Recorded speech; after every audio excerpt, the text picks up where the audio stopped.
Olá pessoal, nós estamos aqui gravando mais uma videoaula com o conteúdo dessa semana, que serão presente do indicativo, verbos dever, tener e haver, e usos do verbo haver e estar. Então nós vamos ver aqui como nós conjugamos alguns verbos no presente do indicativo, começando com o verbo deber. Né? E conjugando esse verbo nesse tempo nós temos yo debo, tú debes, él, ella, usted debe, nosotros debemos, vosotros debéis, ellos, ellas, ustedes debem. O verbo dever ele é um verbo regular terminado em ER, portanto, da segunda conjugação. Portanto, qualquer outro verbo dessa mesma conjugação que eu for conjugar no presente do indicativo, ele vai apresentar essa mesma terminação. Então, se eu for conjugar verbos como beber, correr, não, eles vão ter essa mesma terminação do verbo dever.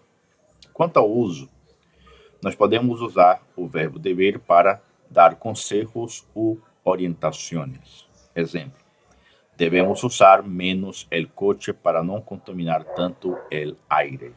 Então, de maneira geral, nós vamos usar esse verbo, nesse tempo, quando nós queremos dar um conselho ou uma orientação a alguém sobre um determinado assunto. O verbo seguinte é o verbo tener. Conjugando no presente do indicativo, nós temos yo tengo, tú tienes, él, ella, usted tiene, nosotros tenemos, vosotros tenéis, ellos, ellas, ustedes tienen. Embora o verbo tener também seja da segunda conjugação, terminado em ER, ele não é um verbo regular. Ele é um verbo irregular. Então ele vai ter sua própria forma de conjugação no espanhol. Quanto aos usos, nós podemos usá-lo em duas situações. Primeira situação, indicar la posición. La possession, ou seja, dizer que algo me pertence ou pertence a uma determinada pessoa. Tengo una casa pequena. E também podemos usar o verbo tener para indicar a idade, ou seja, para hablar de la edad. Minha abuela tiene 80 anos. Nós temos também o verbo haver. O verbo haver também vai ser um verbo irregular, terminado em ER, portanto, da segunda conjugação.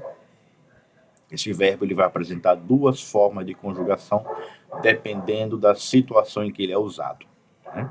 Então, nós podemos conjugar esse verbo da maneira que está aqui, no primeiro caso, como yo he, tú has, él, ella, usted ha, nosotros hemos, vosotros habéis, ellos han.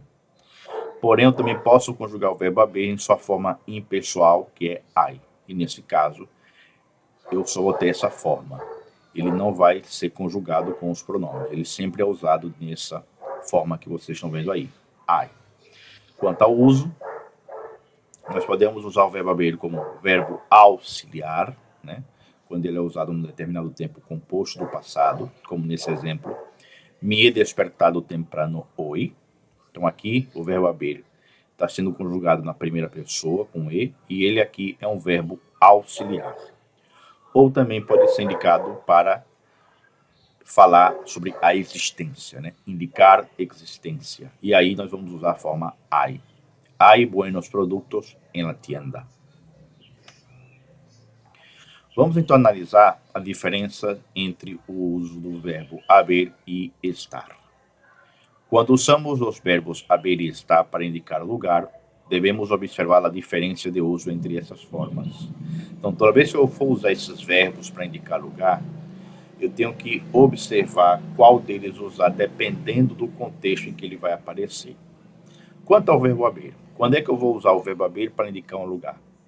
Indica a existência de algo, ou seja, quando eu quero indicar que algo existe, eu uso o verbo haver, como um exemplo. Hay um banco em la avenida Insurgentes.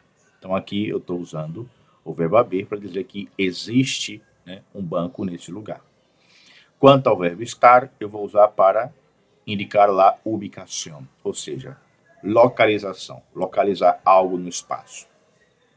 Exemplo, Mercedes está en el banco. Então aqui eu estou usando o verbo estar porque eu estou indicando uma localização em que algo se encontra. o verbo haver eu vou usar para dizer que algo existe em um determinado lugar.